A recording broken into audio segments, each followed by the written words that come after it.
Buenos días a todos y a todas por vuestra asistencia a esta última mesa de los encuentros internacionales de Madrid. Yo, sin más preámbulo, y porque como hemos iniciado un poco más tarde de lo previsto, voy a pasar directamente a presentar a los magníficos ponentes que nos acompañan en esta mesa y voy a ir por su estricta orden de intervención según viene en el programa. Voy a introducirles con un breve currículum y a continuación ellos van a exponernos la ponencia que traen preparada. En primer lugar, va a intervenir José Nieto Barroso, que es inspector jefe del Cuerpo Nacional de Policía, jefe del Centro de Inteligencia y Análisis de Riesgos, jefe de servicio de la Comisaría General de Extranjería en Fronteras. En el pasado era también jefe de la sección operativa de la UCRIF Central, Comisaría General de Extranjería y Fronteras. Es un especialista en tema de tratas. Yo la verdad es que le sigo por las redes porque es muy activo y la verdad es que arroja muchísima información. Está al tanto de cada detención que se produce sobre este tema tan execrable que es la trata de seres humanos, que es la esclavitud del siglo XXI, y la verdad es que es un placer y un auténtico lujo tenerle aquí entre nosotros. Pepe, cuando quieras. Gracias, Begoña. Bueno, en primer lugar, muchas gracias al Ilustre Colegio. Y para hacer un poco, como nos ha comentado Begoña, un poquito ágil la mesa, un par de matizaciones. Saber y que la gente conozca la cantidad de actores que hay en este delito de la trata de seres humanos. Poco a poco, desde el Ministerio del Interior, que me honro en representar aquí, estamos intentando visualizar el delito, que la gente vea, conozca, que detrás de las luces de colores, detrás de la música, detrás de esas chicas que están en los lugares de alterne, que están en los polígonos industriales, con esa sonrisa pintada, existe una mafia, existe lo que se denomina crimen organizado. Uno de los grandes problemas ante los que nos encontramos nosotros como policías, que somos los primeros que chocamos con el delito, y la gente en general, es que la gente no ve a las víctimas de trata, a las víctimas de explotación sexual, como víctimas, porque cuando nosotros interiorizamos lo que es una víctima, siempre estamos pensando en alguien muerta, en alguien herida, alguien sangrando. Y cuando vemos a una mujer de mediana o joven edad sonriendo con una copa en la mano, incluso bailando, nadie lo identifica como una víctima. Y estamos otra vez con el están ahí porque quieren. Pues todo eso hay que visualizarlo, hay que exponerlo, y cada vez que policía hace una actuación lo tenemos que viralizar, lo tenemos que intentar que la gente lo vea, que la gente llegue y que sepa que detrás de todos esas risas, detrás de esas copas, existe lo que se denomina crimen organizado. Y como es crimen organizado, es delincuencia itinerante. No nos vale destacar o sacar, o reventar, valga la palabra policial, un tema en Sevilla, otro en Valencia, otro en Madrid, si no utilizamos la cooperación internacional, imprescindible. Hay que saber, y lo he dicho al principio, la cantidad de actores que hay en este tipo de negocio, que no es un ocio, es un negocio. Desde el que capta, al que transporta, al que pasa, al intermediario y finalmente al que explota. Por lo tanto, la cooperación internacional no es que sea importante, es imprescindible coordinarse bien a través de las agencias europeas, Europol, las mundiales, Interpol y sobre todo Ameripol, pero sobre todo con la red de enlaces y agregados que tiene, en este caso, el Ministerio del Interior, que está físicamente en los países de origen, conocer la realidad, visitarles. Desde un despacho es muy complicado combatir, hay que, como se dice policialmente, tocar barro, menos moqueta y más barro, y saber y efectivamente conocer lo que está sucediendo. Y para agilizarlo, les dejo. Gracias. Pues muchas gracias, Pepe. A continuación va a intervenir Grazia Ofelia Cesario, es abogada, se graduó summa cum laude en la licenciatura de Derecho en la Universidad de Milán en 1988 y es miembro del Colegio de Abogados de Milán y también miembro de las comisiones de Derechos Humanos y de Relaciones Internacionales de dicho colegio. Es autora de varias publicaciones especializadas sobre el derecho de los menores y el derecho nacional e internacional de familia. Gracias, cuando quieras.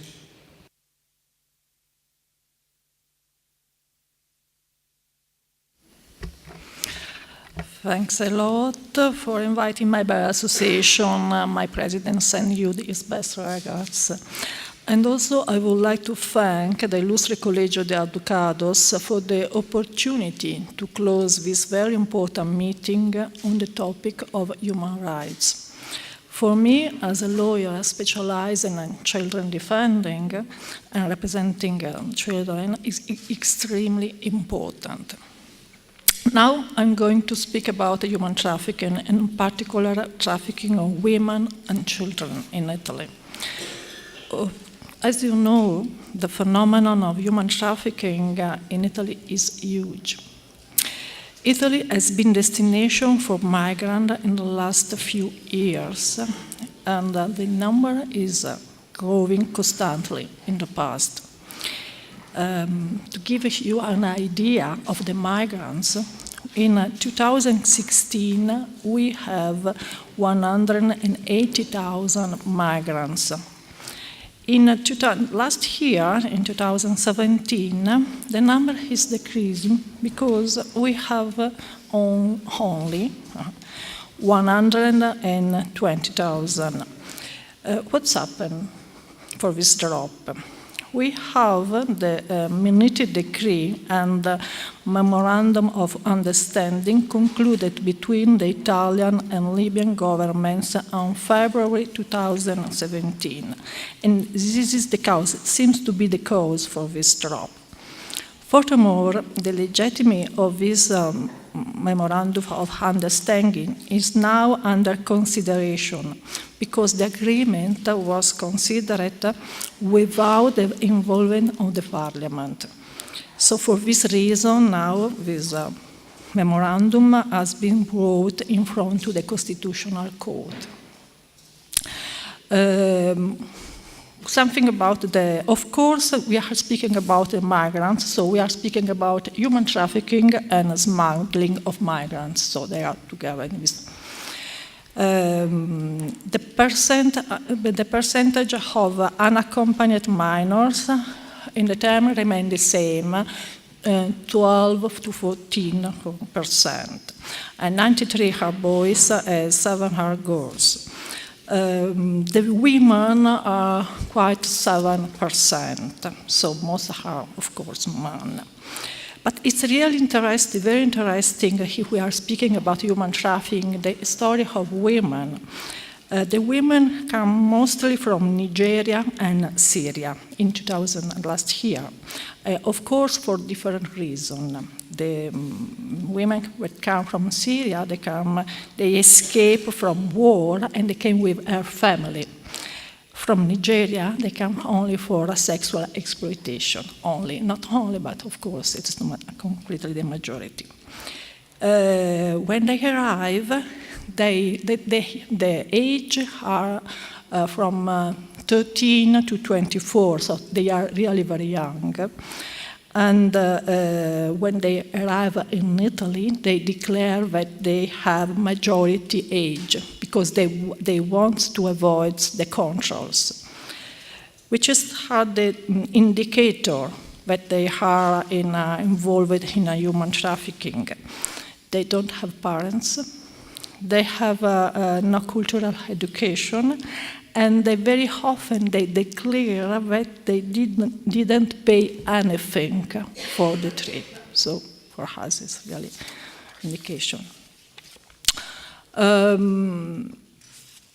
For the unaccompanied minors, of course, the arrivals of migrants underage unaccompanied are often linked to human trafficking. These children are often only in transit through Italy, but in this phase of uncertainty and loneliness, they are extremely exposed to exploitation. The first nationality where they come are Eritrea, Tunisia, and Nigeria.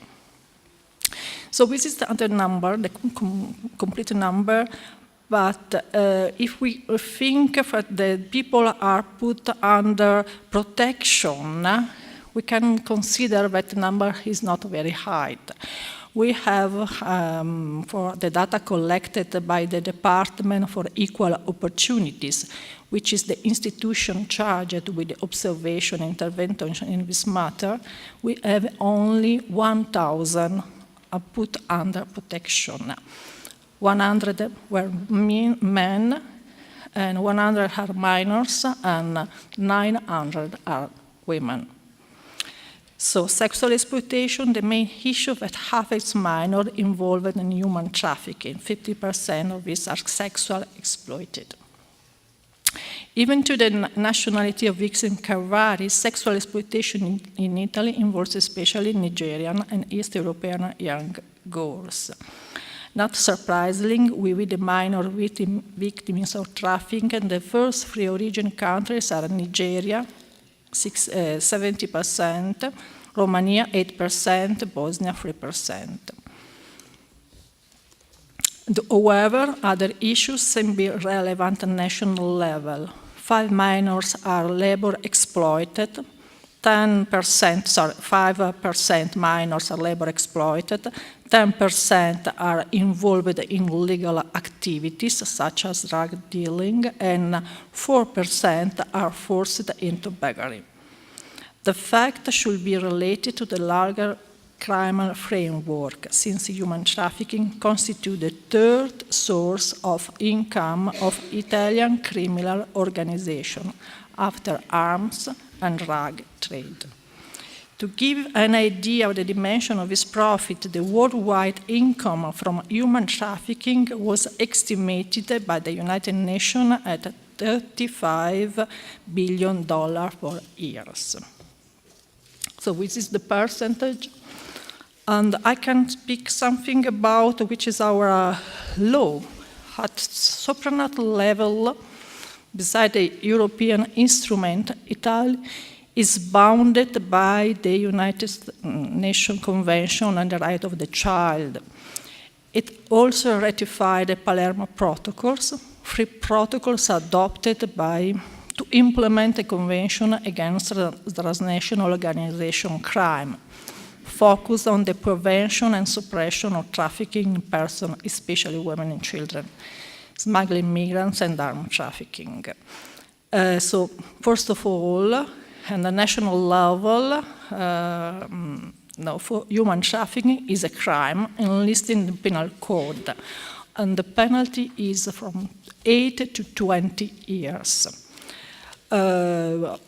A fundamental measure, however, has been introduced by Article 18 of Legislative Decree in 1998, and for the program of assistance and social inclusion. The very important is to give to this person the residence permit for the duration of 6 months, renewable for another year or more, and giving the right to assistance services, study, and work. It also allows to access to programs of assistance and social inclusion, even without a complaint being made. Yet this instrument is often interpreted in a restrictive sense by police headquarters that make it less effective. We have other program of assistance, and the Fund for Anti-Trafficking Measure was established in the law in 2003. We have a legislative decree that introduced the necessity for an individual evaluation of the victim and his specific vulnerability.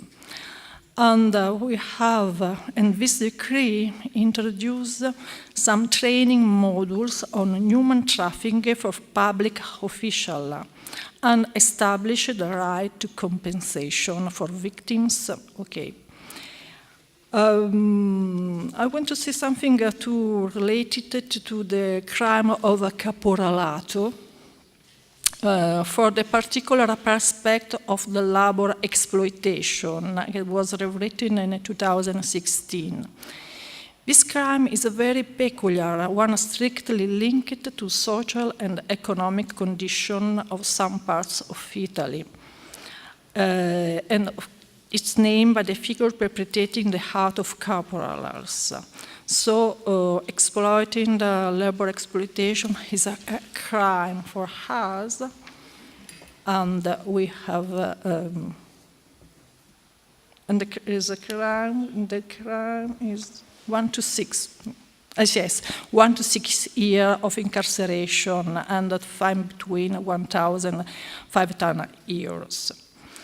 Lastly, we have a recent law for, especially for unaccompanied minors, but the law number 47 last year, it introduced a program of assistance that grants aid of psychosocial help and legal kind to develop even after the reach of majority. The first place, thanks to this normative equality between unaccompanied minors and Italian minors, is provided by law.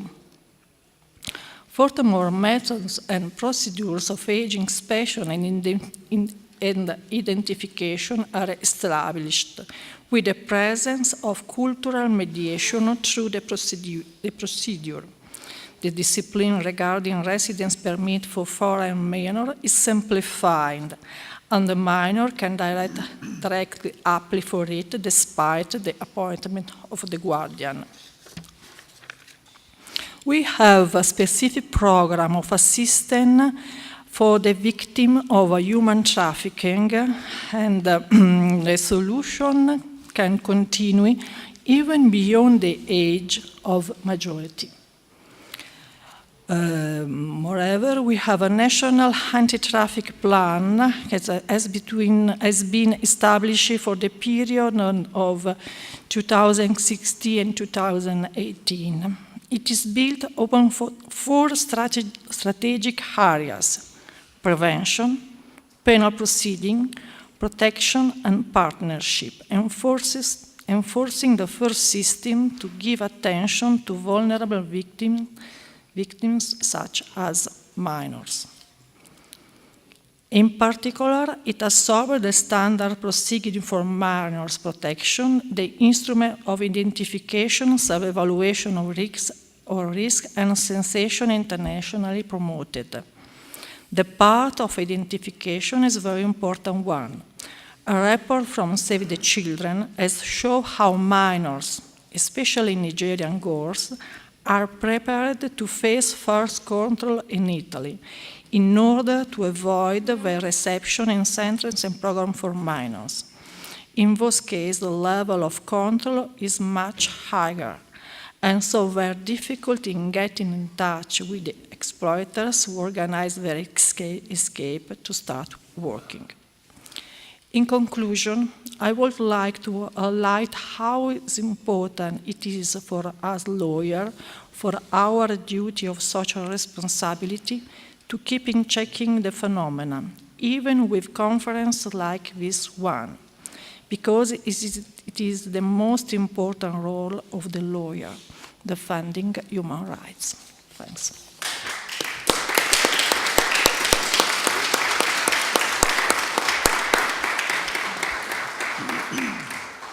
Muchísimas gracias, Gracia.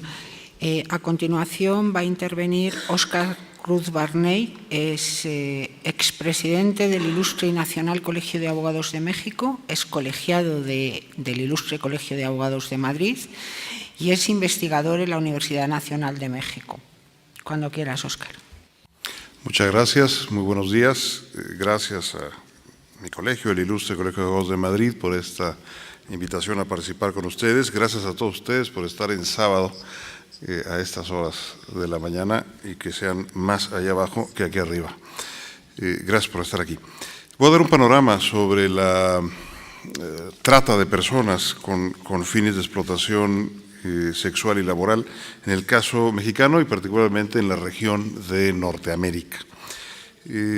México es un país de origen, de tránsito y de recepción de migrantes, lo cual ha contribuido gravemente pues, a aumentar la vulnerabilidad de mujeres, de niños, de niñas, adolescentes, ¿no? Que son las principales víctimas de la trata de personas en nuestro país y en la región, utilizados principalmente con fines de explotación sexual y laboral, ¿no? En América del Norte se han contabilizado hacia el año 2016 6.800 víctimas, de las cuales 39% han ido a trabajo forzado, 50% hombres, 50% mujeres. El promedio mundial es de 37%, entonces aquí hay una diferencia interesante. El 6% restante va para otras tareas. El porcentaje de niños víctimas en el tráfico de personas es de 20% del total afectado. De los individuos procesados por tráfico de personas, el 61% corresponde a hombres, el 39% a mujeres. Mientras que en Centroamérica, por ejemplo, la relación es 42% hombres, 58% mujeres.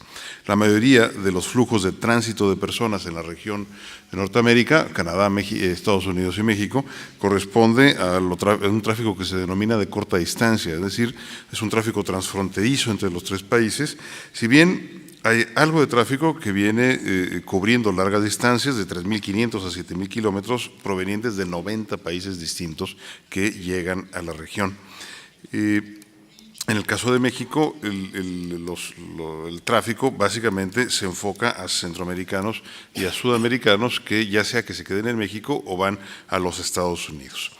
Se han hecho esfuerzos muy importantes de combate a este fenómeno en la región y los encarcelamientos derivados de la trata de personas pues son los siguientes, al menos en promedio. En Canadá de 10 a 15 encarcelamientos por año, en Estados Unidos de 150 a 200 por año y en México de 60 a 100 por año. ¿Qué acciones se han llevado a cabo en México? De entrada, una primera acción muy importante de medición, ¿no? Y de medición de la percepción que se tiene en la sociedad de lo que se entiende por tráfico y de la problemática del tráfico.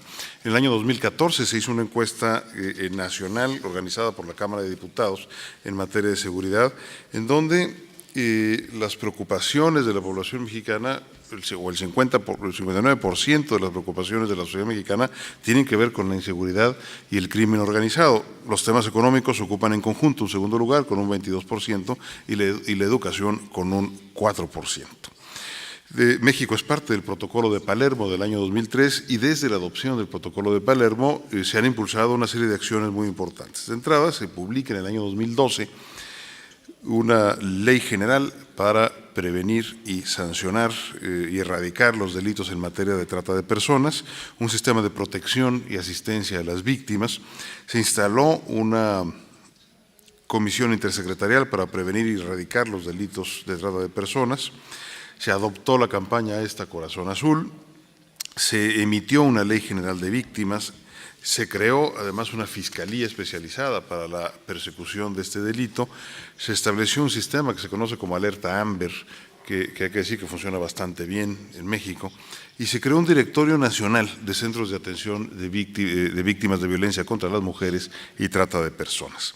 La ley general establece, para prevenir y sancionar los delitos en esta materia, plantea una serie de principios básicos que deben de regir la actuación de la autoridad: máxima protección, perspectiva de género, prohibición a la esclavitud, interés superior de la infancia, debida diligencia, la prohibición de devolución o expulsión de la víctima del delito cuando su vida o su integridad o su seguridad esté en peligro, el derecho a la reparación del daño, una garantía de no revictimización y, desde luego, el principio de presunción de minoría de edad. Cuando no se sepa qué edad tiene la persona, se debe de presumir en ese momento que es un menor de edad. Y, desde luego, la laicidad y libertad de religión en esos procesos.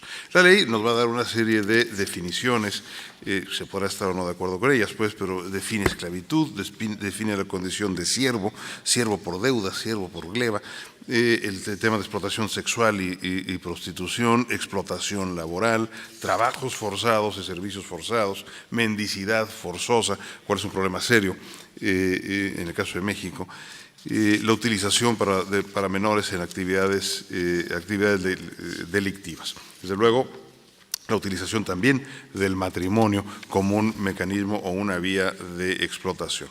Se crea una comisión intersecretarial integrada por una serie de secretarías, pues aquí serían ministerios de Estado, Gobernación, Comunicaciones, Relaciones Exteriores y entidades de investigación y persecución del delito, que hace un análisis o se ha autoanalizado respecto del trabajo que se ha venido haciendo en México. En materia judicial se han emitido para el año 2015 casi 650 sentencias. En esas sentencias el total de víctimas se concentra en las entidades de la República. México es una federación, entonces en cada uno de los estados el 96% de estos delitos se han detectado ahí. A nivel federal es un número mucho menor. En cuanto al género de las personas sentenciadas, el 269 son mujeres, 30%, 487 hombres, 54%.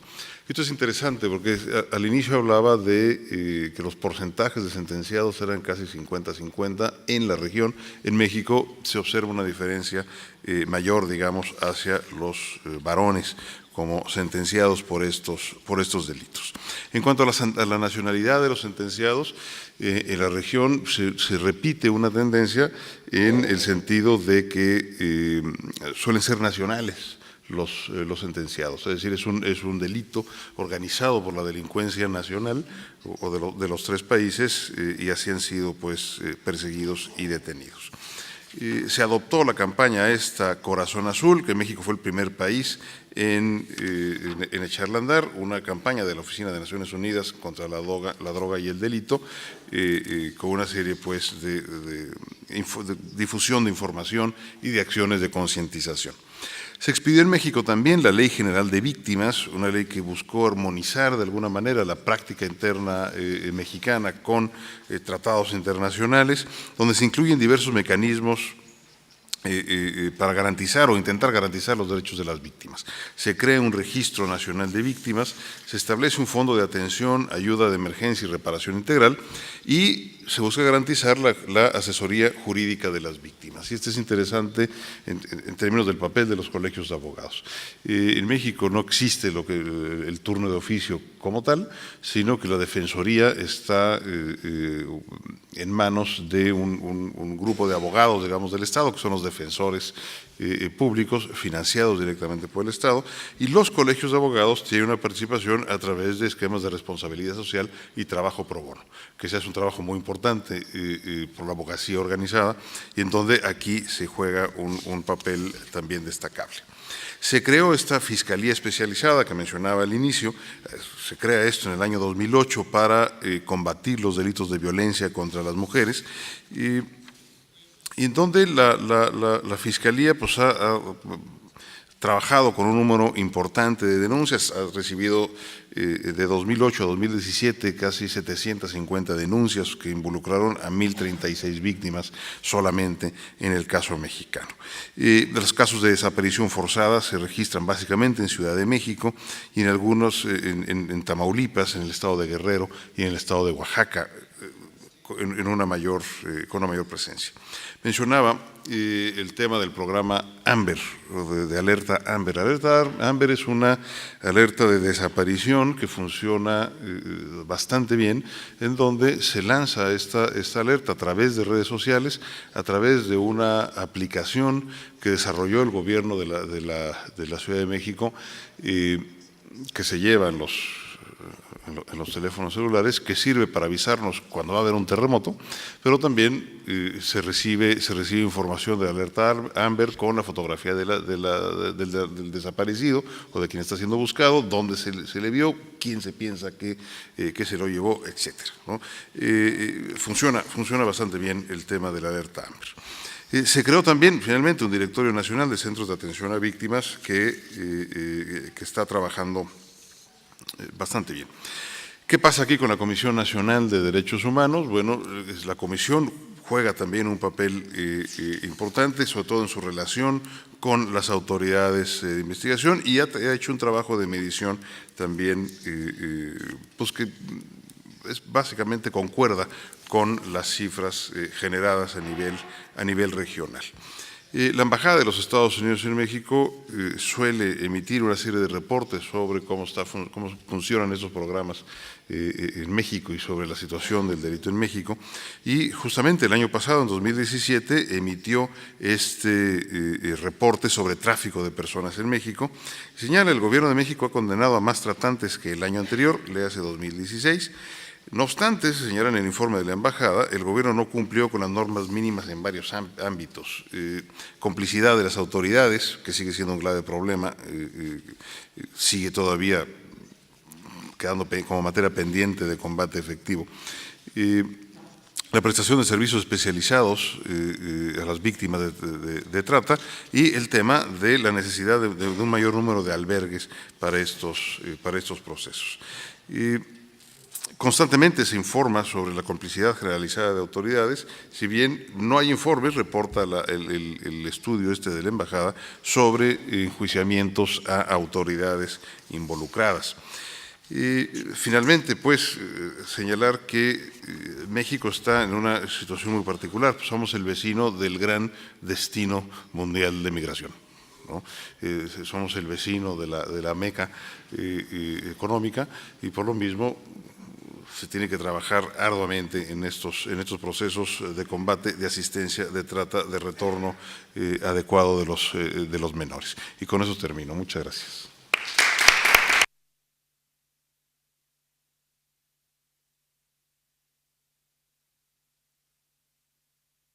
Pues muchísimas gracias, Óscar, por tu intervención. A continuación, le voy a dar la palabra a Ana García Merino. Ana García Merino es fiscal delegada de Extranjería de Madrid desde el mes de junio de 2017 y forma parte, integra la Mesa de Trata de Seres Humanos del Ilustre Colegio de Abogados de Madrid. Muchísimas gracias, Ana, cuando quieras. Gracias, Begoña, a vosotros por esta invitación y a todos los asistentes, como ha dicho algún otro ponente, por estar aquí un sábado por la mañana. Vamos a ver, no pensaba tocar este tema de la regulación de la trata en derecho español porque, bueno, pues es un tema bastante trillado y bastante obvio, pero dada cuenta la diversidad de público que tenemos, en el sentido de que parece, o según tengo entendido, proceden ustedes de distintos países, creo que sí que sería interesante, aunque sea de manera resumida, intentar darles una idea de cómo se regula la trata en nuestro derecho, ¿vale? La trata se regula en el artículo 177 bis del Código Penal desde hace relativamente poco tiempo, desde el año 2010.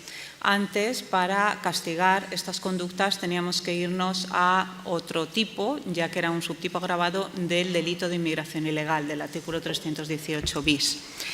En la actualidad, una cosa es la inmigración ilegal, que consiste en ayudar a una persona a entrar o transitar por territorio español sin ninguna finalidad concreta, y por otro lado está el delito de trata de seres humanos, que consiste en captar, transportar, alojar, recepcionar a una persona que viene de un sitio de fuera o incluso se mueve dentro del territorio español con una finalidad concreta. Tenemos, por tanto, que tiene que haber unos medios comisivos, unas conductas típicas y unos fines.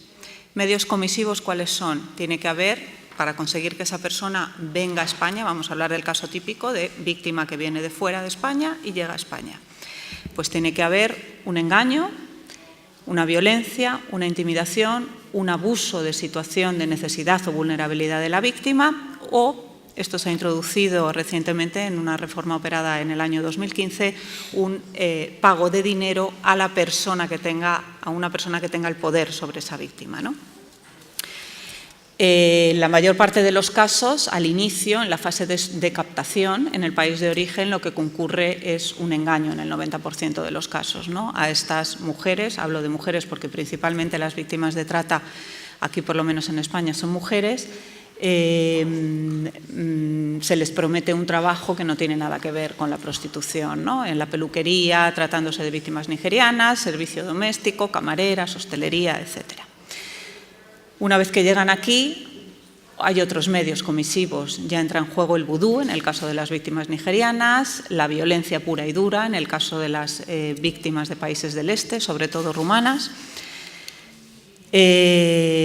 Por lo tanto, muchas veces nos vamos a encontrar con más de un medio de estos, ¿no? Un medio para lograr que esa persona venga aquí a hacer lo que los captores, lo que los tratantes quieren que haga. En cuanto a las conductas, como he dicho, se sancionan todas y cada una de las etapas en las que se desarrolla este fenómeno criminal. Se castiga tanto al que capta en origen, como al que transporta, como al que aloja o recepciona, como al que le comunica aquí a la persona que ha llegado cuál es la deuda que tiene que satisfacer y la obliga a desempeñar una actividad determinada. Ahora veremos cuáles son para satisfacer esa deuda. ¿Qué fines puede perseguir la trata? Explotación sexual, que vamos a decir que en España es el que se lleva la palma. Explotación laboral, debe haber mucha, pero lo cierto es que no aflora la suficiente. Estoy segurísima de que hay muchísima más de la que se conoce. Matrimonios forzados, extracción de órganos y mendicidad o trabajos forzados o explotación laboral, ¿vale? Una cosa muy importante es que cuando la víctima es menor de edad, no se exige ninguno de los medios comisivos. Es decir, si tenemos una menor de edad que ha venido voluntariamente y se prostituye voluntariamente, nos da igual, ¿vale? Es trata igual, porque su consentimiento no se tiene en cuenta. Entonces, esto nos vale en muchos casos para lograr una condena de trata cuando se trata de menores de edad.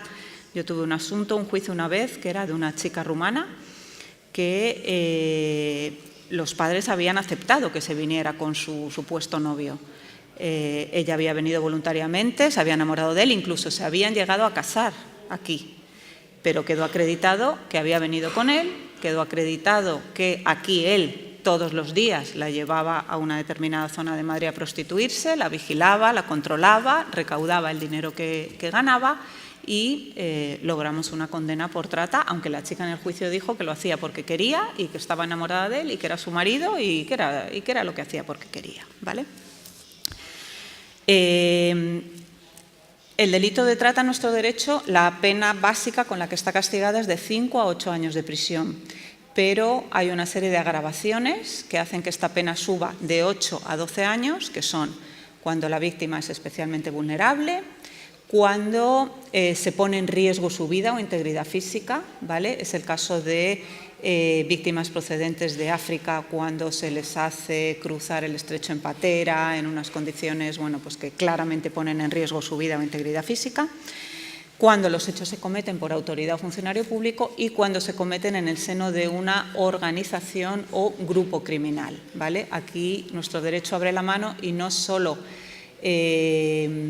castiga más gravemente los hechos cuando estamos en presencia de una organización que muchas veces nos es muy difícil probar, porque aquí nuestra jurisprudencia para la apreciación de la organización exige unos requisitos muy estrictos, ¿vale? Sin embargo, el grupo criminal, que es simplemente una asociación de 2 o más personas que se conciertan para cometer actividades delictivas, bueno, pues por ahí podemos meterlo mejor. Entonces, la pena sube de 8 a 12 años de prisión. Además, si tenemos, por ejemplo, a una chica que viene tratada, se prostituye, aparte del delito de trata, le acusamos y le castigamos, le condenamos por el delito de prostitución coactiva, aparte, ¿vale? Con lo cual ya son más años. o si viene para ser explotada laboralmente, tenemos también otro delito, que es el del 312.2, que es la explotación laboral, con lo cual concurriría con la trata.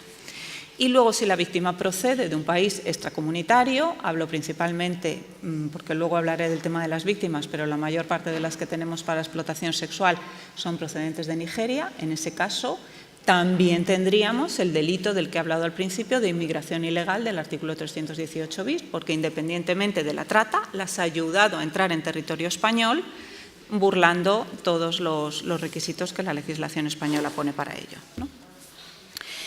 Y por último, hay una cosa muy importante que para la trata con fines de explotación sexual quizá no sea tan importante, pero sí para la trata con fines de explotación laboral. Y es que se ha introducido en la reforma a que me he referido antes del año 2015 una exención de pena en el número 11 del artículo 177 bis, según la cual los delitos que estas víctimas hubieran cometido como consecuencia de la situación de explotación vivida quedan exentos de pena por ellos, ¿vale? En este sentido, intentamos luchar por, cuando los procedimientos están en un trámite que nos permite suspenderlos, los suspendemos. Si ha recaído sentencia firme, ya no queda más remedio que pedir suspensión de ejecución o indulto, en fin, nos las intentamos arreglar para aplicar esto y, lógicamente, que esas chicas, esas personas que han venido y que se han pasado un año cometiendo hurtos en la calle porque no han tenido más remedio, porque las obligaban a ello, lógicamente que no sean luego ellas condenadas por esos hurtos, ¿no? Que habrá que imputárselos, en su caso, a los que las obligaban a ello. Bien, esto en cuanto a la regulación del delito de trata en nuestro derecho. Quería también darles unas pinceladas en cuanto al papel que desempeña la Fiscalía aquí en España en esta materia. Existe una Fiscalía especializada en materia de extranjería. No sé decirles el año, pero muchos. Tú a lo mejor sí que lo sabes, ¿no, José? Hace ya... 2008, ¿no? O sea, hace ya 10 años. Está separada, o sea, hay una Fiscalía de Menores y una Fiscalía de Extranjería. Tema MENAS, que es un tema que tiene tantas conexiones entre uno y otro, lo lleva la Fiscalía de Menores, ¿vale?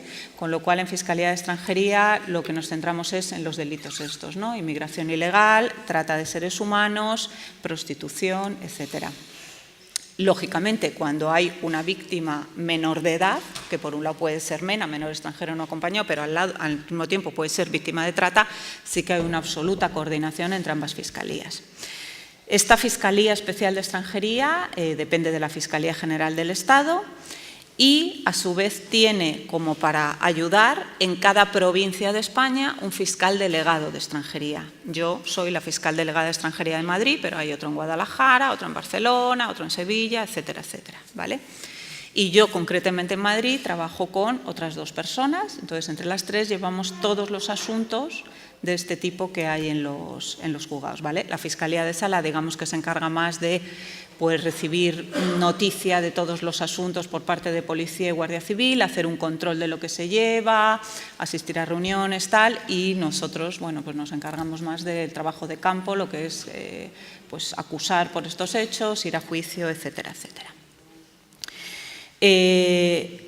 Fundamental en la labor que se ha hecho, que yo creo que es bastante satisfactoria, aunque lógicamente tendrá sus defectos y sus aspectos a mejorar, fundamental de la labor que se ha hecho es la colaboración y la cooperación que desde el principio ha existido en esta materia entre los distintos agentes implicados.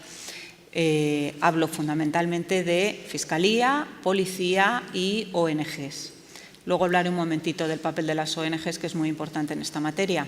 Pero en cuanto, por ejemplo, a la policía, hay un contacto continuo, telefónico, por vía mail, y las brigadas especializadas, tanto la UCRIF Central como las brigadas provinciales, la Brigada Provincial de Madrid, en este caso, nos remiten a diario las actuaciones que van a hacer, los atestados que han instruido, nos informan de cuándo van a explotar, reventar una determinada operación, y por eso desde el principio en Fiscalía podemos estar al tanto de cuáles son los asuntos, de si revisten gravedad, como para decirle al compañero de la Guardia, oye, hay que pedir aquí una prisión o no hay que pedirla, en fin. nos comentan las dudas que tienen en cuanto a si en un determinado asunto procede o no pedir intervenciones telefónicas, etcétera, etcétera, ¿no? Esta colaboración ha sido y es absolutamente fundamental para la persecución de estos delitos. Por último, otro tema que quería también destacar, tema de la protección de la víctima, ¿vale? La víctima es una pieza clave de todo esto y además no solo siendo generosos con la víctima, sino desde el punto de vista egoísta nuestro nos conviene cuidar y mimar a la víctima porque es lo que tenemos, ¿vale?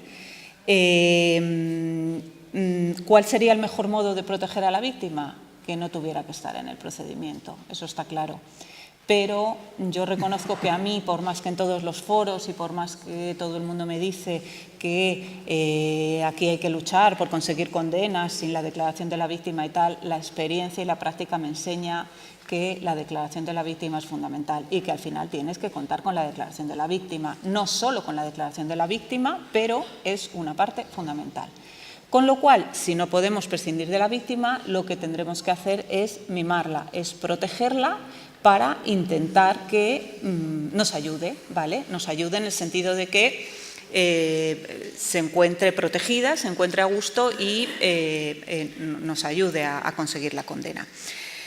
Para eso tenemos medios que, bueno, pues no son la panacea, no consiguen del todo, ni muchísimo menos, romper esos miedos o que se sientan seguras las víctimas, pero bueno, un papel fundamental es el papel que desarrollan las ONGs, que desde el principio intervienen con ellas, desde el momento en que, bueno, primero las ONGs hacen mucho trabajo de campo yendo a los lugares de prostitución y estando en contacto directo con las mujeres y a ver si alguna denuncia os anima a hablar y tal, pero si no, desde el momento en que la policía especializada, la brigada, va a identificar a una víctima, lo hace siempre con una persona de una ONG acreditada, ¿vale?, que apoya desde el principio a esa chica, la asesora, la apoya, la cobija, y en este sentido, tanto en ese momento como después a lo largo del procedimiento, la acompaña en las declaraciones, le presta asistencia, orientación jurídica, asistencia psicológica, etcétera. Entonces,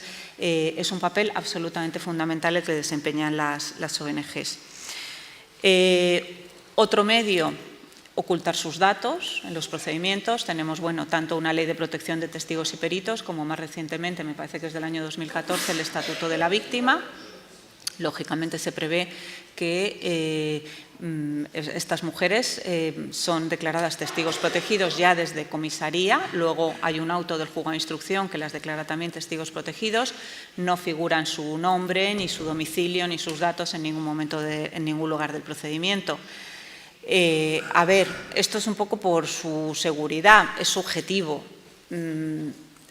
Saben quién son, porque por más que no figure el nombre, ni el domicilio, ni nada de una mujer, en cuanto diga, sí, yo era de tal ciudad, me captó una amiga a través de esta persona, me trajeron por tal y tal lugar, me metieron en el piso este y tal, en cuanto cuente todo lo que le ha pasado, pues van a saber, y más si esa chica de repente ha desaparecido y ya no está con ellos, ya no está bajo el control de la red, van a saber que es ella, ¿no? Pero bueno, eso obviamente a ellas les da seguridad.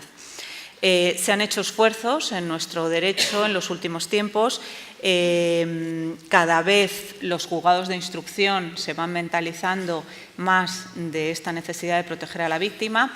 Se evita la confrontación visual cuando declaran el juzgado con los que están investigados y muchas veces ya conseguimos que las declaraciones se hagan por videoconferencia, es decir, las víctimas están en otras provincias o incluso en Madrid, pero en otras sedes, y la declaración se hace por videoconferencia, de manera que ni ella ve a los investigados o a los abogados, ni los investigados pueden verlas a ellas.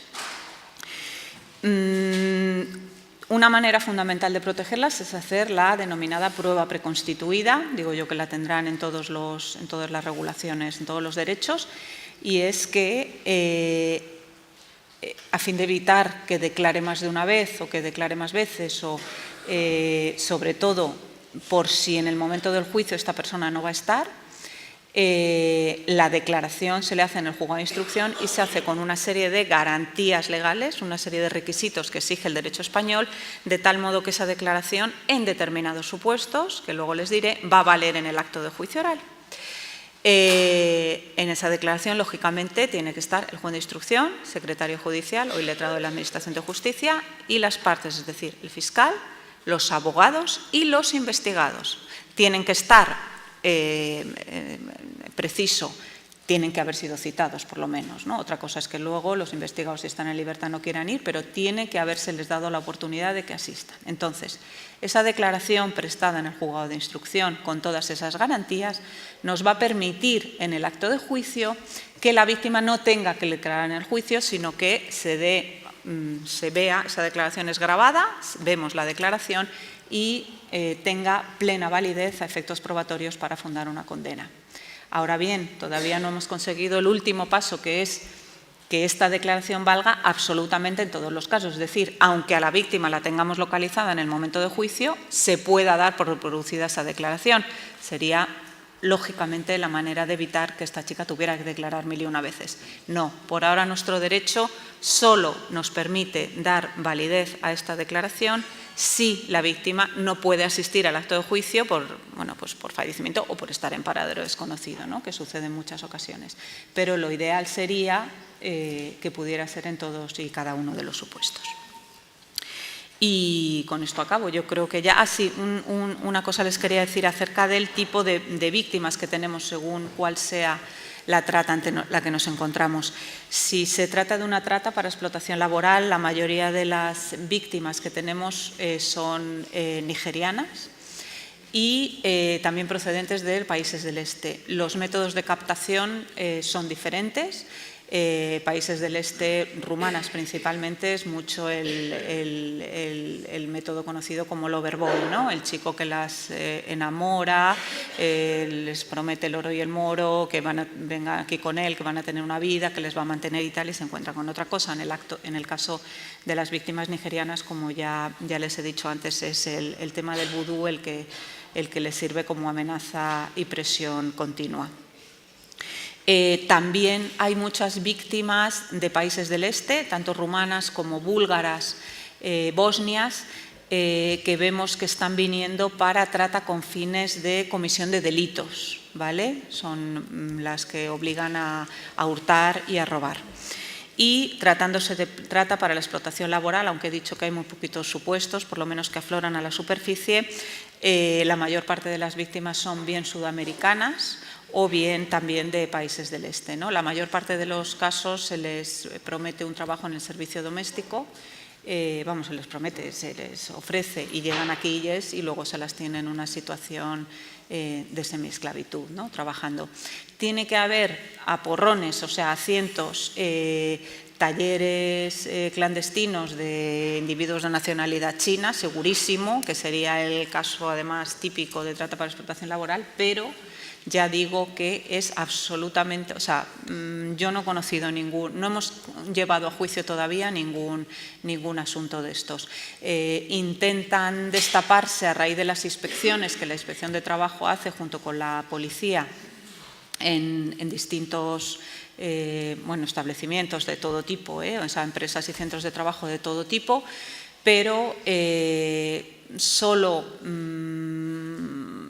dan resultado en muy poquitos casos. O sea, hay muy poquitos trabajadores que en el curso de una inspección se decidan a manifestar o a declarar o a reconocer que están siendo explotados laboralmente. Por eso hay muy pocos casos. Gracias.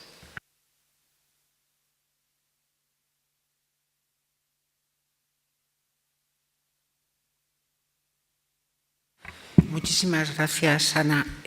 Ahora va a intervenir Teresa Rodríguez Montañés, es catedrática de Derecho Penal de la Universidad de Alcalá de Henares, autora de múltiples monografías y artículos, tiene una amplia experiencia docente e investigadora y es una experta en delitos de trata de seres humanos. Cuando quieras.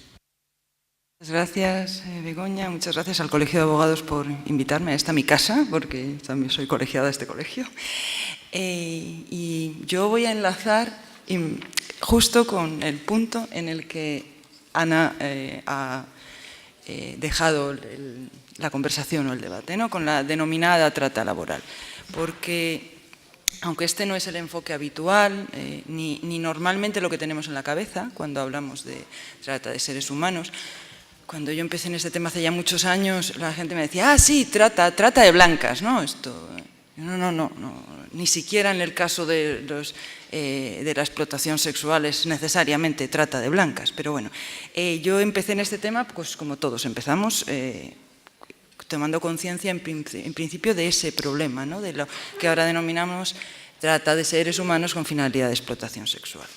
Este es un problema gravísimo, yo no le voy a quitar un ápice de importancia, aunque me voy a centrar en otra cosa, pero obviamente el enfoque habitual cuando se habla de trata de seres humanos es el de centrarse en la trata con fines de explotación sexual.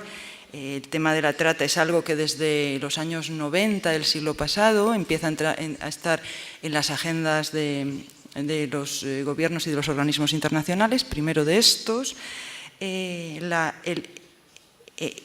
empieza fundamentalmente a partir del Protocolo de Palermo, de la Convención de Naciones Unidas contra la delincuencia organizada y el crimen transnacional del año 2000, y el famoso Protocolo de Palermo, que es uno de los dos protocolos de esa convención, donde se define por primera vez la trata en su artículo 3A, lo cual es un gran avance también, puesto que nos permite tener una definición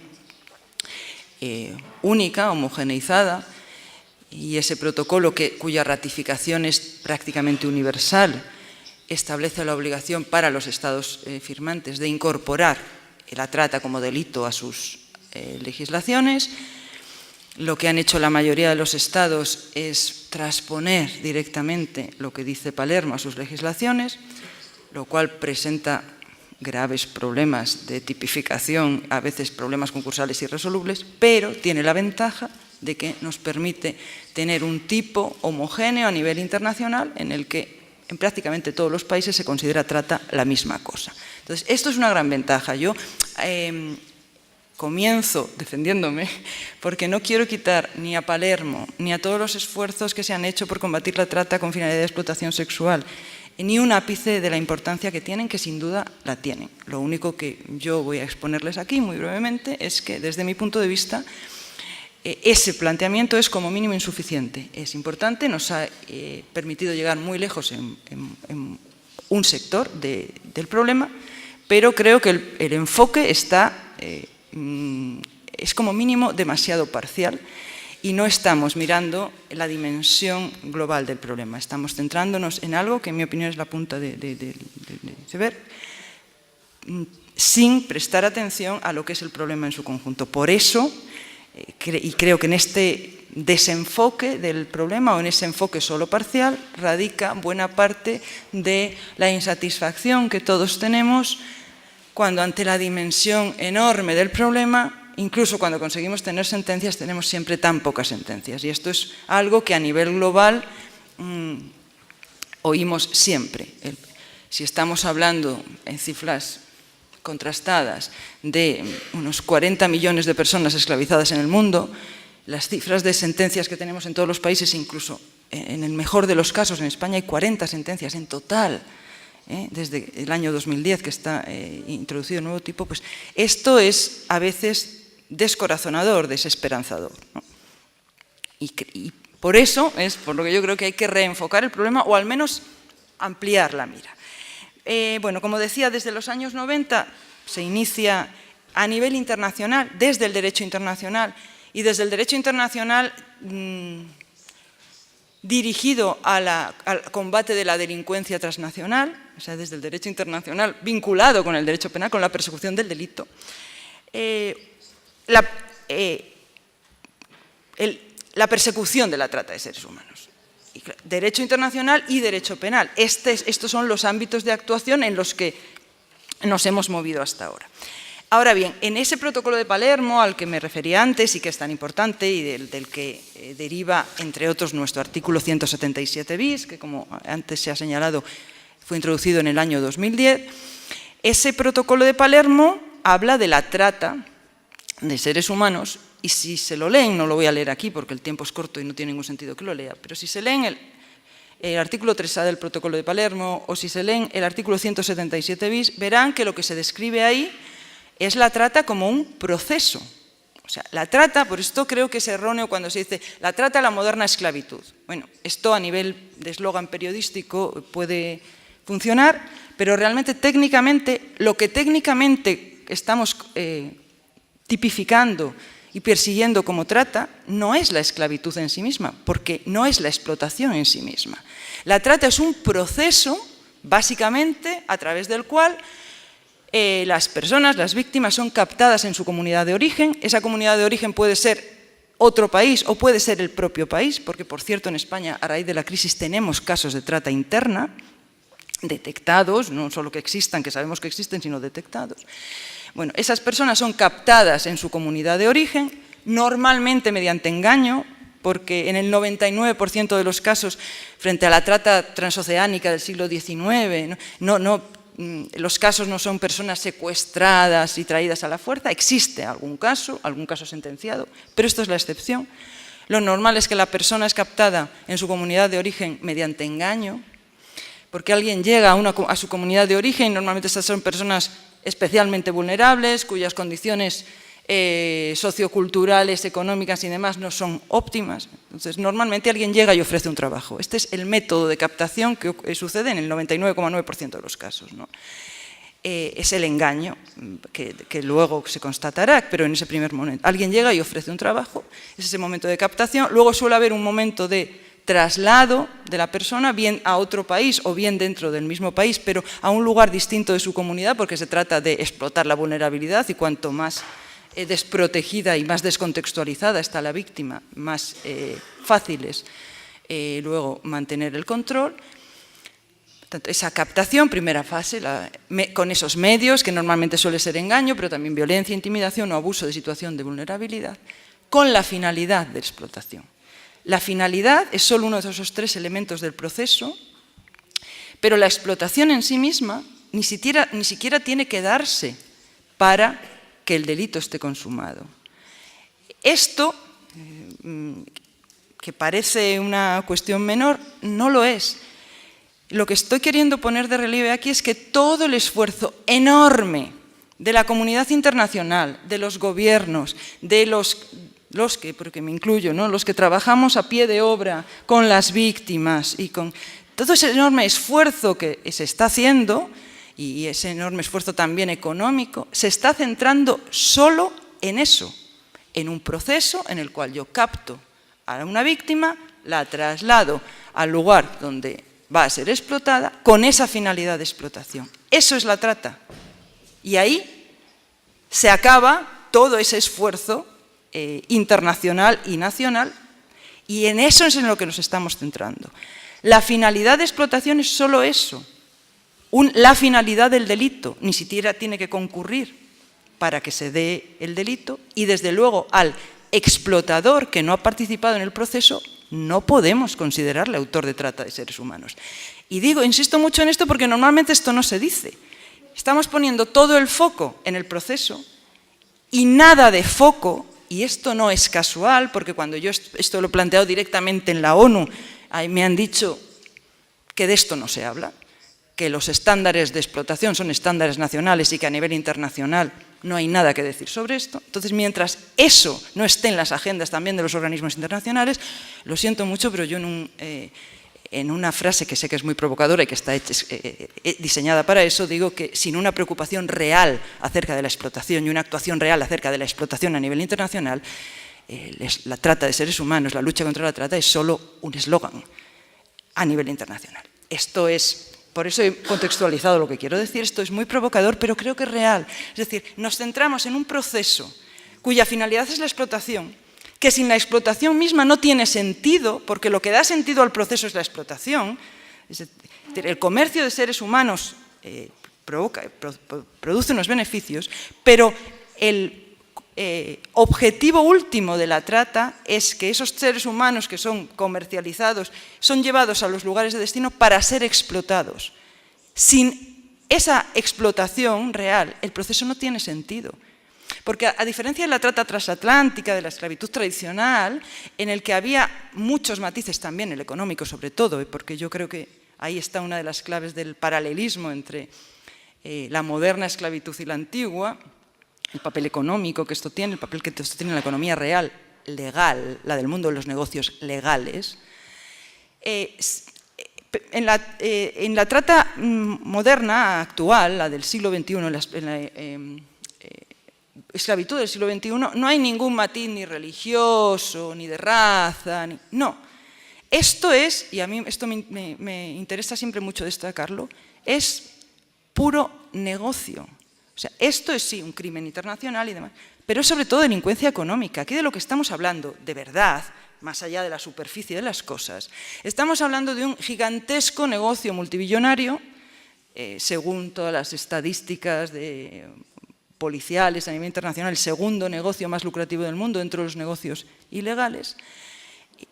Y lo que hace de esto un negocio es eso, es la explotación. Por eso, y esa explotación se produce en el ámbito sexual y en el ámbito laboral al mismo nivel. Es decir, la explotación, por eso decía que lo de la explotación sexual es solo la punta del iceberg de algo mucho más amplio. Es decir, las personas, los seres humanos son comercializados, son a través de ese proceso, utilizados como objetos, por esto también aquí es un problema de derechos humanos clave, probablemente este es el problema de derechos humanos más grave que tiene la humanidad desde la esclavitud, sin duda alguna, porque consiste en privar a los seres humanos absolutamente de su dignidad y convertirlos simplemente en objetos de comercio. Entonces, mayor privación de dignidad es difícil, de dignidad como concepto, ¿no? Entonces, aquí hay un problema de derechos humanos clarísimo, lo hay, es indiscutible. Aquí hay un problema de delincuencia clarísima, es indiscutible. Pero, señores, aquí sobre todo hay un problema de negocio.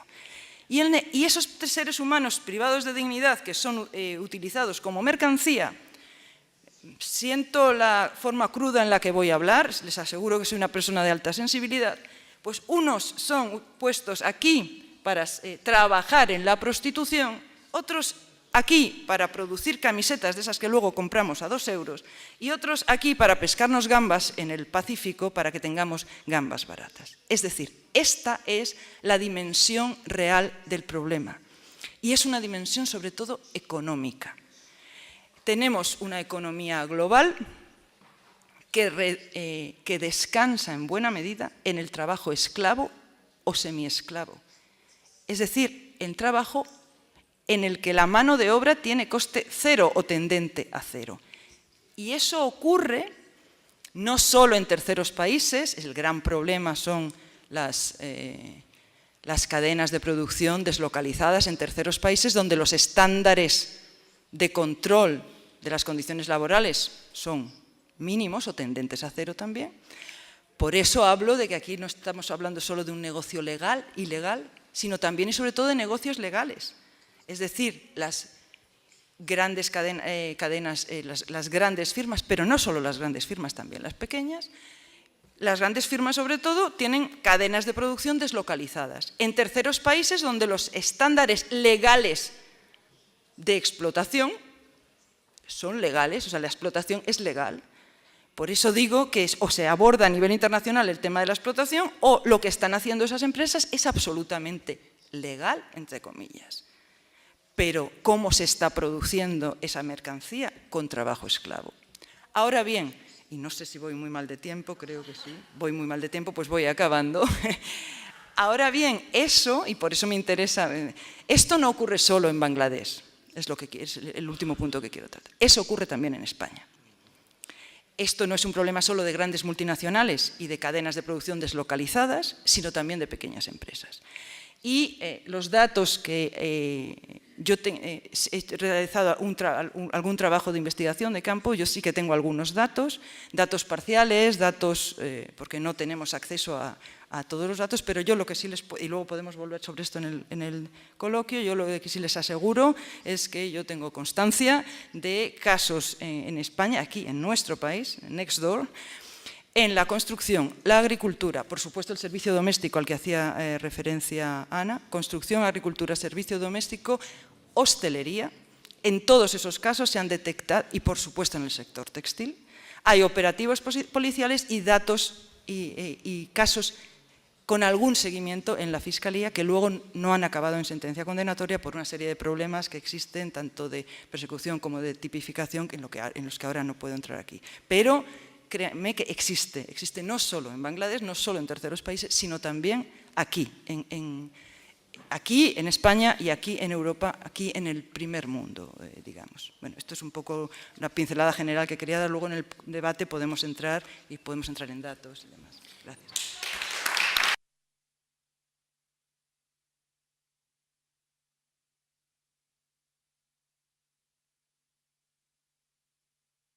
Bueno, pues muchísimas gracias, María Teresa. Yo creo que nos has despertado conciencias, y nos has hecho que descendamos de la punta del iceberg a la base. Muchas gracias. A continuación va a intervenir José Miguel Sánchez Tomás, que es licenciado y doctor en Derecho, es profesor titular de Derecho Penal de las Universidades de Murcia y Rey Juan Carlos, es letrado del Constitucional y autor de diversas monografías y artículos, y además es un conferenciante e imparte muchísima docencia en esta casa y es por todo conocidos. Muchas gracias. Hola, buenos días. Quiero agradecer al colegio, ahora mismo en la persona de su vicedecana, la invitación, la deferencia que han tenido a que asista a este acto. Y desde luego a ustedes por su presencia, porque aunque en España estamos acostumbrados a trabajar los sábados por la mañana, no suele ser la tónica internacional, y sé que para muchos invitados internacionales debe ser un poco agresivo tener que estar un sábado por la mañana trabajando. Les han hablado desde muchas perspectivas. Yo por tiempos, voy a intentar acotar, a ser bastante breve. Se ha hablado sobre todo del tema de la trata de seres humanos desde la perspectiva del fenómeno criminal, pero yo no soy, a pesar de ser criminólogo y ser profesor de Derecho Penal, no soy un experto en el delito de trata de seres humanos, porque llevo bastante tiempo alejado del estudio del fenómeno criminal desde la perspectiva criminal, y me dedico más a lo que es el análisis de la gestión de políticas públicas de los derechos humanos.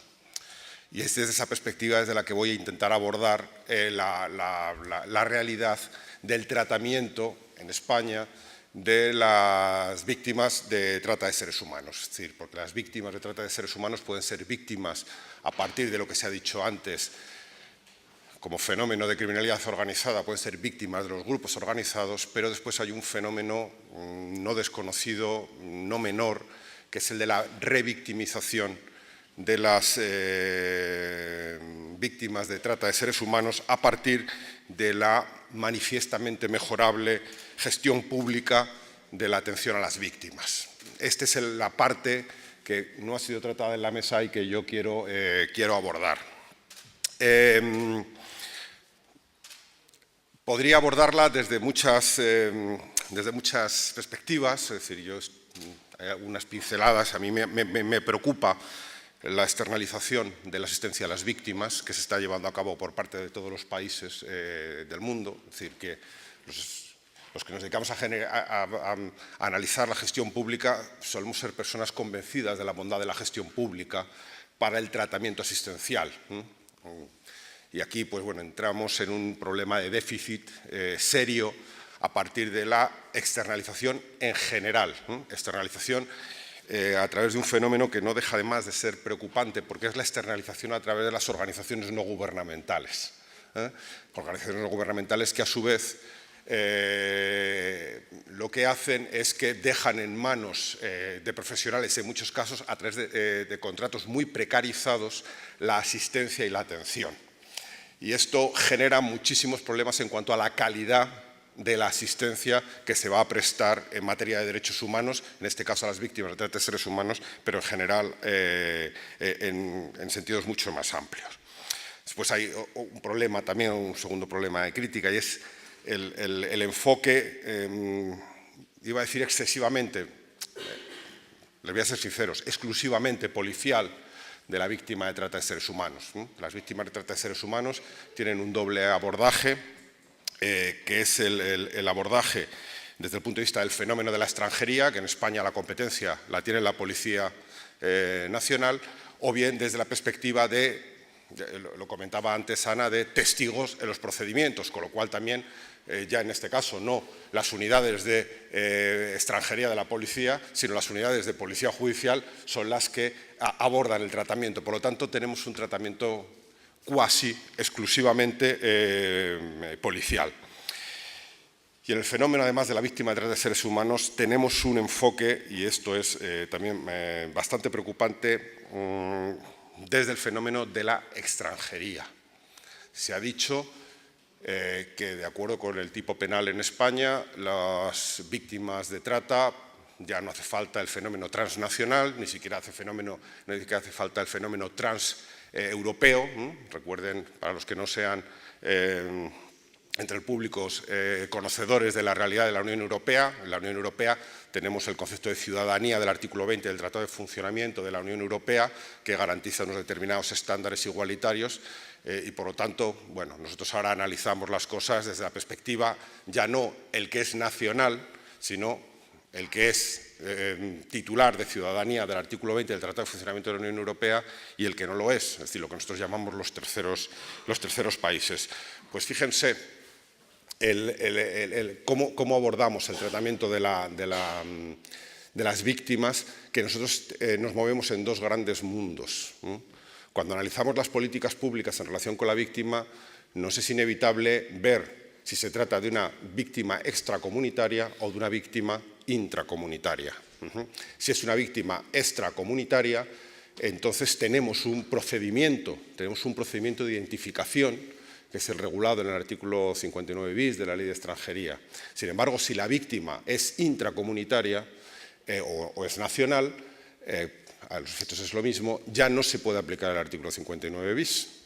Por lo tanto, no existe un procedimiento de identificación a partir del cual podamos derivar consecuencias administrativas, sino que será únicamente dentro del procedimiento penal a partir del cual se establezca. Lo que sí tenemos para esta segunda parte, aunque también para la primera, es el Estatuto de la Víctima. Lo que pasa es que, bueno, el Estatuto de la Víctima, como bien saben, ese es otro de los problemas que tiene España ahora mismo en las políticas públicas de gestión de derechos humanos. Se están transponiendo muchísimas directivas en materia de derechos humanos, sobre todo porque a partir del Tratado de Lisboa, en materia penal, en materia de interior, lo que se está haciendo es traducir un amplio paquete de directivas orientadas a las garantías, pero se está haciendo a coste cero. Saben que en España, como después de la gran crisis económica del 2008, todas las reformas legislativas que se hacen a coste cero. Es muy difícil creernos, por tanto, ninguna ley. La ley está en el Boletín Oficial del Estado, pero a la hora de aplicarlas, pues sabemos que no se va a poder aplicar porque es a coste cero. Es decir, si antes no existía la obligación de que el Estado español tradujera al idioma propio de la persona afectada, pues desde el auto de investigación, auto de procesamiento, auto de imputación, el que corresponda, un auto de medidas cautelares, una sentencia de primera instancia, nos lo impone una ley ahora en el año 2015, pero se hace a coste cero, pues es difícil. ¿Por qué? Pues porque no se puede pagar a los traductores, con lo cual, bueno, pues hay un sistemático incumplimiento de las garantías. Bueno, en materia de asistencia a las víctimas ocurre una cosa parecida. Y quiero llamar la atención, dentro de todas estas posibles críticas que se podrían hacer, es, porque estamos en un foro como es el Colegio de Abogados de Madrid, ver cuáles son los déficits desde el punto de vista del análisis de la gestión pública de derechos humanos en materia de asistencia jurídica a las víctimas de trata. Es un tema profundamente preocupante tal como lo ha abordado España. Es uno de los elementos, uno de los grandes agujeros negros de la gestión de derechos humanos en relación con el tratamiento a las víctimas que hay ahora mismo en España. Nosotros tenemos un problema del sistema de fuentes español últimamente. Todos somos juristas, todos conocemos cuál es el sistema de fuentes. Bueno, pues en España hemos hecho saltar por los aires el sistema de fuentes a través de una nueva figura jurídica que no hemos estudiado ninguno en los colegios, en las universidades, y que no estamos acostumbrados a los colegios de abogados a controlar, que son los protocolos. Ahora nos han inundado de protocolos en materia de extranjería. Entonces tenemos protocolos para los MENAS, que de repente resulta que dicen que no son normas, pero que resulta que establecen obligaciones ad extra para ciudadanos individuales y no solamente elementos de coordinación. Y en materia de víctima de trata de seres humanos no iba a ser distinto. Tenemos un protocolo marco, que evidentemente por su propia naturaleza no puede tener el carácter de norma jurídica, forma parte del sistema de fuentes, pero que evidentemente ni el Ministerio del Interior ni el Ministerio Fiscal pueden saltarse, porque son protocolos de los que se autodotan, se autonorman, con lo cual a los terceros nos los impone. Bueno, pues en este protocolo marco es curioso, no se citan a los colegios de abogados y no se citan a los abogados. Es decir, en todo el procedimiento de identificación, en todo el procedimiento de preocupación hacia las víctimas, no aparecen los colegios de abogados. Aparece una sola vez citado los colegios de abogados y procuradores a los efectos de una supuesta coordinación. Eso sí, el Ministerio Fiscal, que es un poco el que encabeza todo este protocolo, pone una gran incidencia en las ONGs, en la sociedad civil. Por cierto, tanto incidencia ponen en la sociedad civil que hay una instrucción de la Secretaría de Estado para la Seguridad que sí establece una coordinación en materia de víctima de tratas con la sociedad civil, pero no con los colegios de abogados. Es una forma un tanto peculiar, quizá de verlo, quizá de ver cuál es el papel que debemos de jugar cada uno de estos. Claro, a partir de ahí hay incluso una visión distorsionada de cuál es el papel que nosotros debemos de jugar y que debe de jugar la asistencia jurídica en el tratamiento, en el abordaje de las víctimas. En ese protocolo se dice que se informará a la víctima, a la supuesta víctima de trata de seres humanos, de su derecho a la asistencia jurídica gratuita después de la primera entrevista con la policía a los efectos de identificación. Curiosa forma tiene el Estado español de atender jurídicamente a una víctima cuando en su primer contacto con el sistema de identificación le niega ya previamente el derecho a su asistencia. Me dirán, ¡ay, pero es que tenemos a la sociedad civil, es que ya hemos contactado, se nos ha dicho antes la importancia que tienen las organizaciones no gubernamentales, ya hemos contactado con una organización especializada que le va a aportar la asistencia integral, la jurídica, la psicológica, Bien, yo no me meto cómo se organiza el sistema de asistencia jurídica en otros países, si se hace a través de responsabilidad social corporativa, como nos comentaba el compañero mexicano, se hace a través de los sistemas pro bono, como en los países anglosajones. En España se lleva a cabo a través de una institución o de unas instituciones que son corporaciones de derecho público, no una ONG ni una asociación profesional.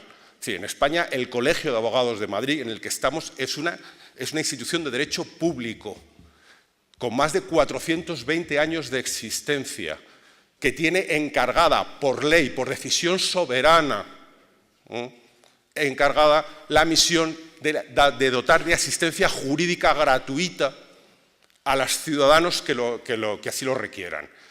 Es este colegio, no la sociedad civil, a través de prestaciones más o menos precarias, más o menos voluntarias, más o menos caritativas. Hablamos de ejercicios de derechos y eso lo garantiza el colegio. En España, los colegios de abogados.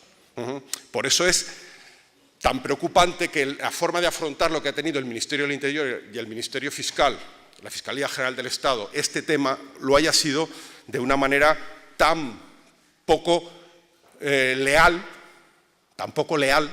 con una institución de derecho público como es el Colegio de Abogados, porque somos eso, administración pública a los efectos de la prestación de ese derecho. Y eso es lo que a mí me preocupa. Porque luego es curioso, porque es verdad que se dice, existe esa asistencia jurídica gratuita, pero también se han encargado muy mucho de que esa asistencia jurídica gratuita no se convierta inmediatamente en una asistencia de oficio. Es decir, existen dos estándares de asistencia jurídica gratuita. Yo le digo a usted, tiene asistencia jurídica, y entonces dice, ¿la quiero o no lo quiero? Y hay momentos en los que la intervención tiene que ser estructural, es decir, es obligada, de tal manera que inmediatamente hay que llamar al Colegio de Abogados para que se le aporte una asistencia del turno de oficio. Pues ahí la verdad es que es curioso, pero el Colegio de Abogados de Madrid se ha puesto muy por delante de lo que es la propia pretensión o la propia forma de verlo que tienen la Administración Pública en general, la Administración General del Estado. ¿Por qué? Porque el Colegio de Abogados de Madrid ya tiene establecido un turno de oficio en materia de trata de seres humanos. Ya ha formado a profesionales de este colegio para que hagan esa prestación de oficio, de calidad, teniendo en cuenta la especificidad de la materia que se está abordando. Eso ya se ha hecho. Y, sin embargo, el Estado sigue sin requerir al Colegio de Abogados de Madrid para que se pueda prestar ese servicio. Es decir, es una situación de una absoluta discordancia, porque, insisto, este colegio es una institución y es una corporación de derecho público, no es una asociación de abogados, como puede estar constituido en otros países. Es completamente distinto. Yo, por eso, la verdad es que hago siempre un llamamiento al ilustre Colegio de Abogados de Madrid a que redoble los esfuerzos para superar las resistencias que pueden generarse por parte de algunos poderes públicos, que son resistencias de carácter político, ¿verdad?, para posibilitar que la atención jurídica a las víctimas de trata de seres humanos se aporte por quien tiene encomendado legalmente esa función, que son los colegios de abogados, y que además, segunda parte, se haga a través de un sistema de oficio obligado, y que, por lo tanto, cada vez que haya el primer contacto con la víctima, tal como establece el artículo 2 de la Ley de Asistencia Jurídica Gratuita, o como se establece en el Estatuto de la Víctima, cuando haya el primer contacto y haya unos primeros indicios, incluso antes de que se pase a la identificación de la víctima, especialmente si es extranjera no comunitaria, porque además lo exige el artículo 22 de la Ley de Extranjería, inmediatamente se comunica al Colegio de Abogados e inmediatamente el Colegio de Abogados, bien del turno oficio de trata, bien del turno oficio de extranjería, dependiendo de cuál sea la situación, pueda inmediatamente prestar la asistencia a esa víctima. Acabo.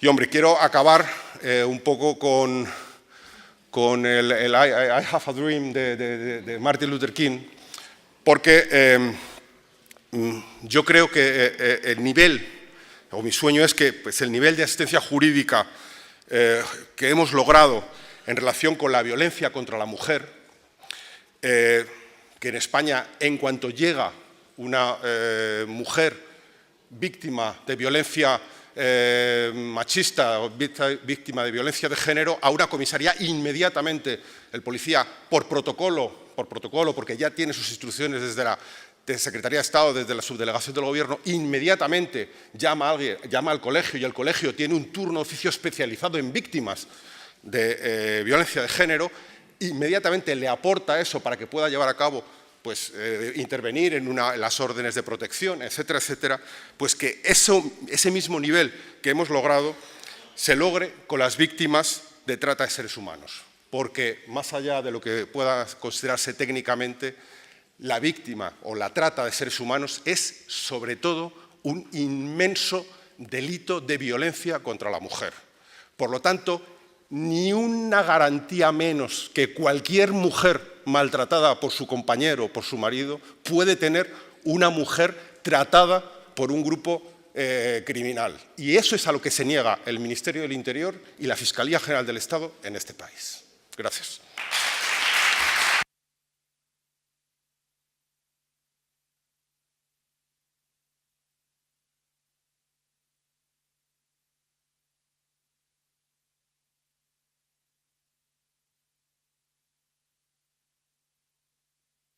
Bueno, pues muchísimas gracias, José Miguel, la verdad es que no puedo estar más de acuerdo contigo, y tú sabes muy bien, cuando pusimos en marcha, en funcionamiento, el turno de trata de seres humanos, fue en enero del 2015, hay una previsión legal, que es la Ley de Asistencia Jurídica Gratuita, que tras una modificación que sufrió en el año 2013, introdujo la gratuidad para las víctimas de trata de seres humanos, entre otras.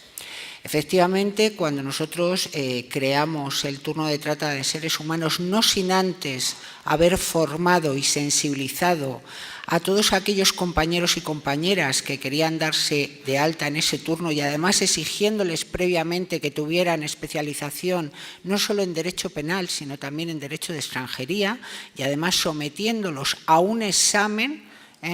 Después de realizar ese curso tenían que superar un examen para poder darse de alta en el turno de trata de seres humanos. Esa formación era impartida por la propia Fiscalía especializada en trata de seres humanos y también por la UCRIF. Creo concretamente que tú, Pepe, nos has formado en esta materia, y también como psicólogas venían algunas expertas de esas ONGs que hacen esa primera asistencia a las víctimas. Ha sido recurrente por parte de este colegio, y de hecho tuvimos que constituir una mesa de trata de seres humanos donde integramos a todos los actores que participan: Guardia Civil, Policía Nacional, la Fiscalía Especializada, las ONGs, para pedirles que teníamos que trabajar en red y que tenían que considerar la participación y la asistencia desde el primer momento de los abogados.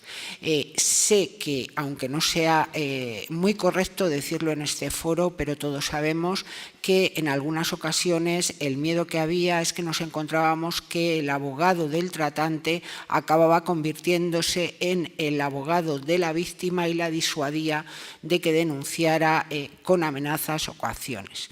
Con lo cual, nosotros entendemos que una buena manera de evitar estos supuestos sería a través del nombramiento de abogado del turno de oficio, que es un abogado absolutamente imparcial, que está especializado y está sensibilizado en la materia, y además no se corre el riesgo que a veces hemos detectado de que pueda concurrir en la defensa en el mismo abogado del tratante y de la víctima.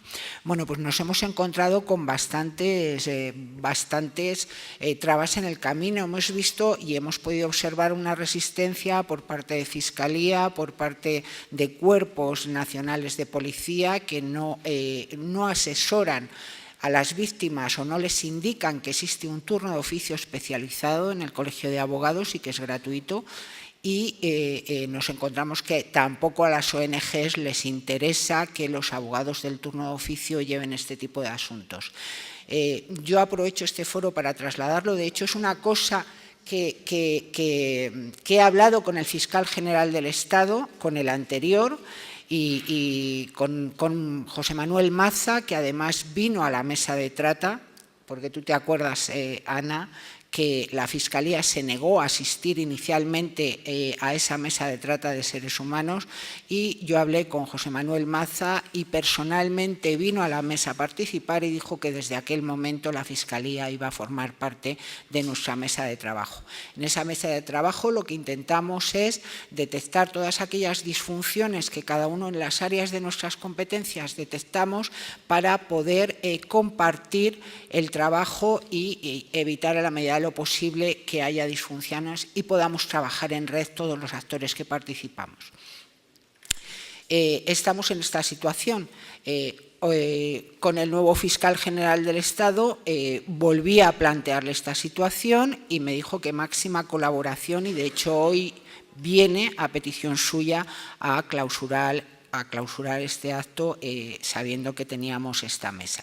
Es un poco para que todos los que estáis aquí sepáis cuáles son los problemas que tenemos a nivel de operadores y aplicadores en este delito, y la verdad es que, bueno, pues simplemente quería que lo supierais para que sepáis todo el trabajo, el ingente trabajo que venimos desarrollando desde el año 2015 y que la verdad es que los avances han sido muy escasos y que esto es un trabajo trabajo, es una carrera de fondo que yo creo que todos tenemos que concienciarnos y todos tenemos que intentar sumar para avanzar en la lucha contra la trata de seres humanos y además con las magníficas aportaciones que nos ha hecho hoy, en el día de hoy,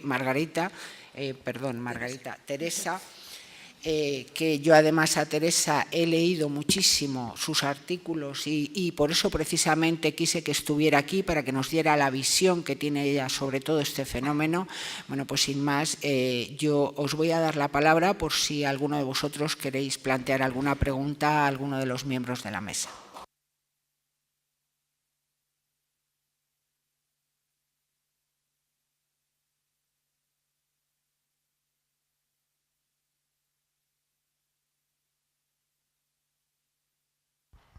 Muchas gracias al Ilustre Colegio de Madrid y por sus encuentros muy interesantes. Muchas gracias a la vicedecana por esta mesa redonda. El caso es que tenemos en todos los países de Europa el mismo problema y yo quería hacer una sugerencia. En muchos países de Europa, soy de Francia, Dominicanas de Francia, tratamos, no somos como ustedes que tienen protocolos con policía que muy bien para las mujeres víctimas de violencia. Me parece que los abogados y los colegios de abogados tienen un rol muy importante en este papel y para hacer, lazos entre colegios de Europa, porque soy abogada de niños, y los menores no acompañados circulan mucho. Por ejemplo, una vez los menores iban de Francia a España, a Italia y así hacían. Con los colegios y con abogados formados, que eso es importantísimo, formados a los problemas menores, mujeres víctimas de violencia. Me parece muy importante de hacer listas de abogados especializados que controlan los colegios y que se pueden poner enlazos juntos cuando hay un niño que se ven en el dossier de los magistrados que ha dicho que era en Francia unos meses ya o que habla, porque he encontrado en cárcel niños que hablaban romanos, que hablaban solo español, no hablaban o italiano.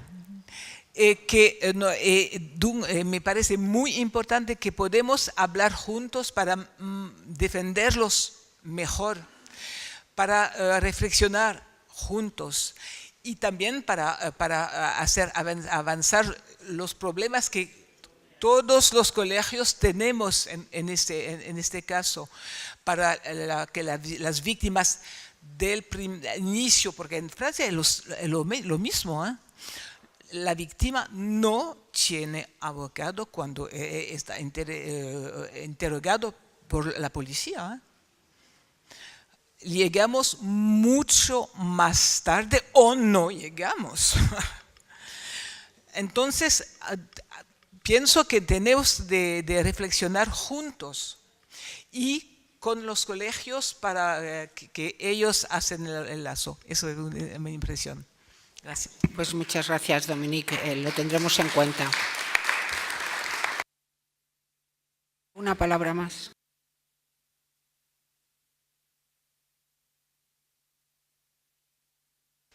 Hola, buenos días. Gracias a toda la mesa, en especial a Óscar Cruz, que es mi paisano. Soy Griselda Herrera, soy mexicana, soy consultora en derechos humanos, especialista en litigio estratégico, pero de la Comisión Interamericana. Actualmente resido en Madrid y colaboro con la ONG de niños, Avanza Sin Miedo, y a mí me toca es de niños, la ONG, pero últimamente nos buscan chicas víctimas de trata de Guatemala y algunas de México, con una variación de lo que es el novio falso, y de Guatemala por explotación laboral, por el engaño de que van a encontrar trabajo. El problema que nos encontramos, porque lo hacemos de manera gratuita, voluntaria y sin recursos, es cuando llegamos con la policía, el trato tan rudo, tan poco especializado, de cómo tratan a las chicas latinoamericanas con ese estereotipo de que, y tú dijiste que no, te violó, pero y después te dio dinero. ¿Cuántas veces dijiste que no? Y lo decías varias veces. Eso se utiliza mucho el estereotipo. A mí me ha tocado acompañar a las víctimas de Guatemala y que pase esa situación. Es lamentable la falta de profesionalización y ojalá exista un cambio en este tema y que el colegio se involucre, porque como voluntarios lo hacemos con nuestros recursos y como podemos, y no podemos asumir una cuestión que no nos corresponde, pero que tenemos el deber moral de hacerlo. Gracias.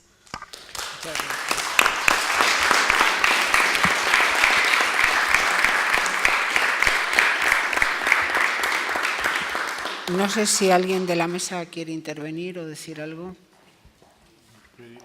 Yo quería hacer una matización porque a lo mejor no me he enterado bien.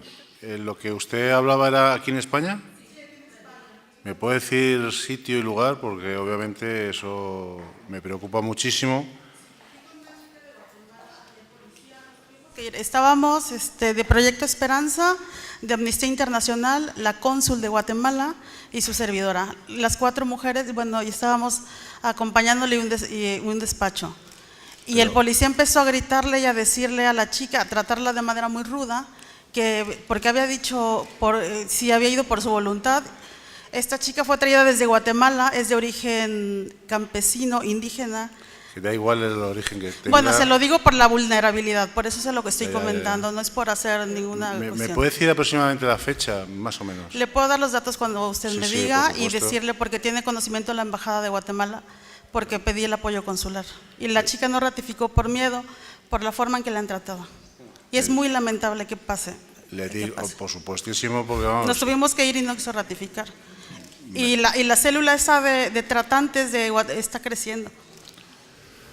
Me preocupa porque creo, y además yo creo que la mesa es conocedora del ejemplo que da, entonces, el ejemplo que da policía en el tema. Le digo sencillamente, yo llevo 23 años en materia de trata, en materia de tráfico y todos los delitos relacionados con la inmigración irregular, y quizás sea la primera vez. No se lo digo con tema anterior porque, y hay que entonar un mea culpa, cuando éramos totalmente, yo el primero, desconocedores de este tipo delictivo, pero yo creo que poco a poco hemos ido aprendiendo y yo creo que somos un ejemplo, en materia de prevención, en materia sobre todo de visualización y de conocimiento de la materia. Para que se hagan una idea, este delito no era conocido por nadie, prácticamente. Es más, lo ha dicho antes muy bien la fiscal, hasta el año 2010 España no integra el protocolo de Palermo en nuestro Código Penal. Antes del año 2010 teníamos que hacer maravillas para poder nosotros imputar, aunque nosotros no somos quien para imputar, por supuesto, a alguien en esta materia. Teníamos que hacerle ese 188 bis 2 de favorecimiento de la inmigración irregular con fines de explotación sexual, y aparte le añadíamos lesiones, amenazas, coacciones, para que por lo menos ir a la Fiscalía en la carpeta algo que pesara, porque estaba prácticamente libre el delito de no es que no existía el delito de trata. Por lo tanto, desde ese momento ya policía, y hablo del Ministerio del Interior, no solamente en policía, introduce la formación desde la escuela nuestra de Ávila en todos los procesos de formación, y sobre todo, lo digo porque en primera persona y no porque me lo hayan comentado, es que lo hago yo, el tema de formación ya en todos los foros y sobre todo en los nuestros, en los primeros. Y no solamente a la gente que trabaja en la SUCRIF, que son unidades especializadas, o las brigadas de extranjería, sino el Z que usted ve en la calle, que es el que seguramente va a ser el primero que va a tener la conexión con una posible víctima. Por eso aislado y crea una profesionalización de la policía española. Eso Pero quiero pensar que fue puntual y que sea un servidor público que le falte un poco sensibilizarse. Sí, el problema, perdón, Ana, yo me crié en un colegio de policía, porque mi padre fue policía, y siempre nos dicen que por uno nos conocen a todos. ¿Vale? Entonces, bueno, yo desde mi parte de esta mesa le pido disculpas en nombre de la institución, pero creo que habrá sido un tema muy puntual, y el fallo que ha tenido usted, a todo lo pasado es muy fácil hablarlo, es no haberlo puesto en conocimiento de los superiores de ese policía, o haber dicho, de hecho tenemos un teléfono 900, gratuito, tenemos un correo electrónico las 24 horas, por eso de vez en cuando estoy mirando el móvil porque me llegan correos, por lo tanto, estamos a su disposición. Y repito, y entono el mea culpa. Gracias. Bueno, pues yo creo que vamos muy mal de tiempo. Sí que nos habías planteado alguna pregunta sobre datos, Gracia, pero creo que ha llegado ya el fiscal general y bueno, tenemos que darle paso a él. Entonces, muchísimas gracias a todos por vuestra asistencia, a los ponentes por su intervención, por sus magníficas intervenciones. Ha sido un verdadero placer y un honor para este Colegio de Abogados contar con la presencia de todos ustedes. Muchísimas gracias.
Al revés. David, te debería llegar esto. ¿Te llega? ¿Te llega? Hola, hola, hola, ¿sí? Perfecto.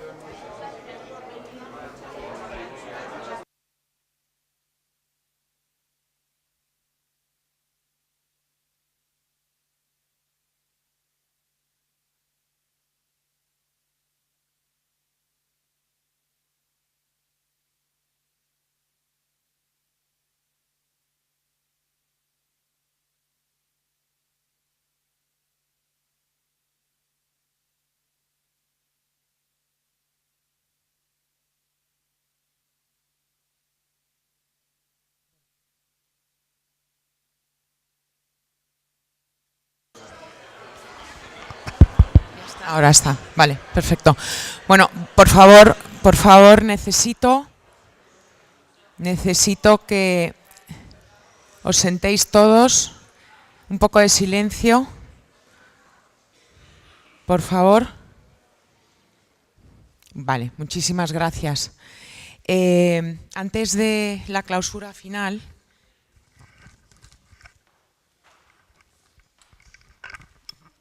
con el que hará nuestro fiscal general del Estado, vamos a dar paso brevemente a una presentación que va a hacer la presidenta de la American Bar Association, que tenemos el honor de tener con nosotros.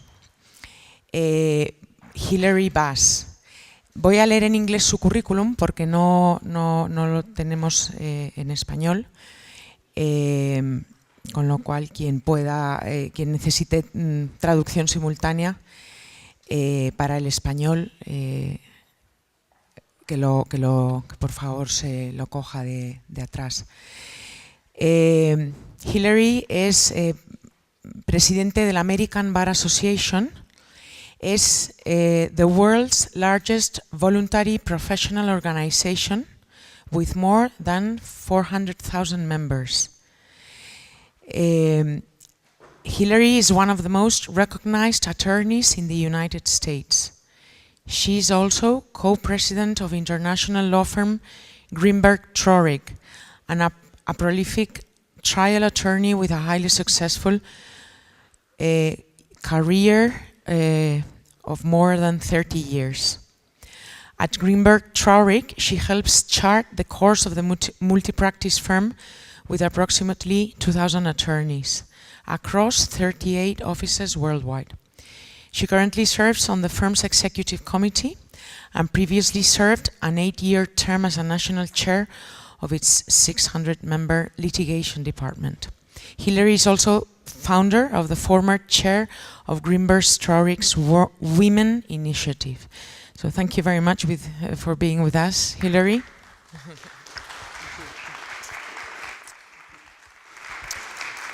Good morning, and thank you so much for the invitation to just spend a few minutes. I understand that we have an important speaker, so I'll be very brief.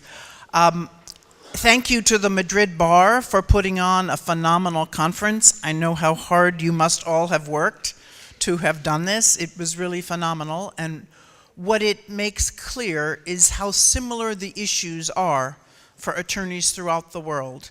The attacks on the rule of law always start first with attacks on judges and then with attacks on lawyers. And we see that throughout the world, whether it's in Turkey or Hungary or Poland or Venezuela, and even in the United States.